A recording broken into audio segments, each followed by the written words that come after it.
राम और अभिमन्यु स्टेशन के पास बैठकर अपनी ट्रेन का इंतज़ार कर रहे थे।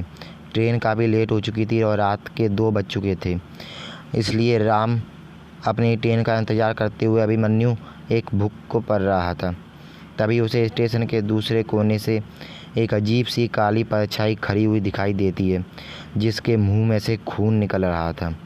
अभिमन्यु उसे देखकर जोर से चीखने लगता है और राम कहता है, क्या हुआ, क्यों चिल्ला रहा है? तभी अभिमन्यु कहता है, मैंने स्टेशन के पास खड़ा हुआ किसी को देखा है। राम कहता है, अगर माँ सचमुच कोई खड़ा होता तो मुझे भी दिखाई देता ना। ऐसा कुछ नहीं है, तेरा भ्रम होगा सिर्फ। अभिमन्यु कहता है, तो क्या मैं झूठ बोल रहा हूँ? अगर मुझे नहीं दिखाई देता तो मैं क्यों कहता? राम कहता है, अगर सचमुच वहाँ पर कुछ होता तो मुझे भी तो दिखाई देता।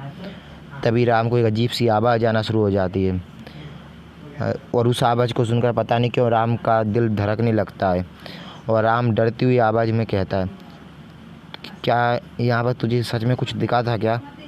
अभिमन्यु कहता है, और नहीं, मैं इतनी देर से क्या कहने की कोशिश कर रहा हूँ तुझसे। राम कहता है, मैंने इस स्टेशन के बारे में कुछ सुना है। अभिमन्यु कहता है, क्या सुना है तूने स्टेशन के बारे में?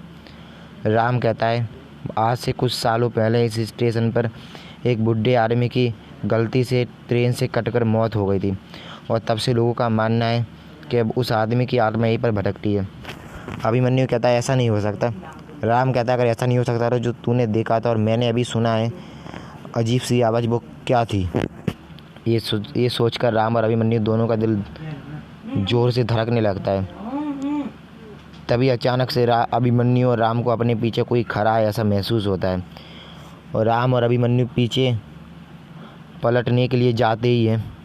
तभी उन्हें एक आवाज़ आती है कि ट्रेन आ चुकी थी और जैसे ट्रेन आ जाती है वो दोनों भागकर ट्रेन की ओर जाते हैं और ट्रेन में चढ़ जाते हैं। जैसे वो ट्रेन चलने वाली होती है कि अचानक से अभिमन्यु राम को जिस जगह पर वो बैठे हुए थे उस जगह पर कोई बुढ़ा सा काला सा आदमी एक धुंधली सी परछाई उन्हें बैठी हुई दिखाई देती है और वो उन्हें ज़ोर से घूर रही थी। ये देखकर राम और अभिमन्यु दोनों की आंखें खुली की खुली रह गई थी और उन्होंने खिड़की का दरवाज़ा बंद कर लिया।